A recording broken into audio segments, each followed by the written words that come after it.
guys, this is my book review for Mort, the play by Stephen Briggs. Well, adapted by Stephen Briggs, and it's based off the book Mort by Terry Pratchett, which is one of the Discworld novels. Discworld is a flat world, but is rather like our own, maybe more a medieval feel to it.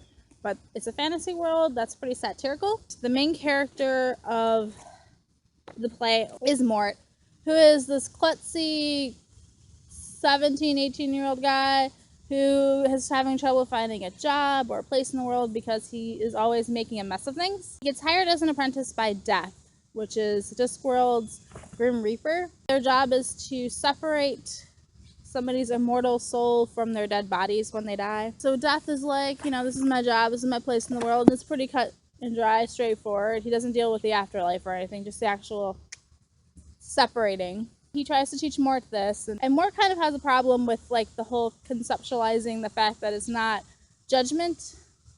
Death keeps saying that there isn't justice, there's just him. He is not responsible for anything, why you're dead or what happens to you after you die. That he's just in charge of this actual, separation part. The actual moment of death, that's all he's worried about.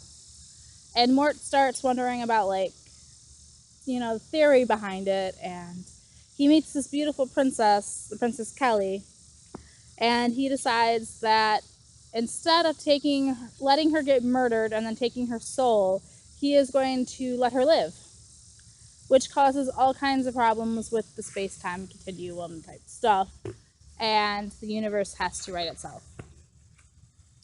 There's also, in this book, we have Isabel, or Isabel, it's spelled with a Y, who is Death's adopted daughter, who lives in Death's realm, and she's been 16 for 35 years, because they don't age in Death's realm. And we also have Albert, who is Death's servant, and just the way that they view death versus the way they view the afterlife and Death's work, as opposed to the way Mort does coming into this new. And it's a Discworld play. It's hysterical. It's funny, witty. It also has some deep intellectual parts also, should we mess with the causality of the universe and all that fun stuff. Why I love fantasy and sci-fi in the first place.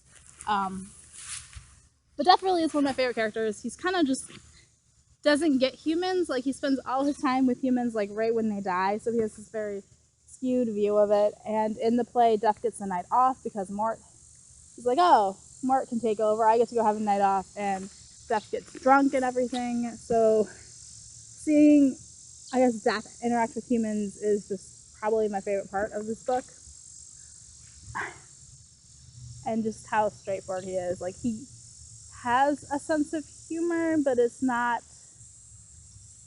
the same kind of sense of humor that we have, and he's much more straightforward about it. And also how dealing with Albert and Isabel and how they view everything. They also had to cut out a lot of the book to make it into a 2-hour play, and seeing what they kept, and also reading the stage directions and how they suggest you accomplish these things. Death has a horse Binky, and they suggest making it a shadow puppet thing that goes above the stage for the changeover scenes. They try to do this with as simplistic a set as possible, so they give suggestions in the stage directions about how to accomplish, there's a talking door knocker, and how you make a door with a head in the middle of it, and just have this person talk through that, and just the weird things that in the book, it's totally fine because you're imagining it, but trying to adapt it to a play and how they accomplish that and their suggestions for doing it. So that was also a really fun part of this book. It's a play, so it doesn't take as long to read as the book, obviously. It would be awesome to see this play performed. There's my book review for Mort the Play, adapted by Stephen Briggs, and it's amazing, so go read it. And I love you guys. Peace out.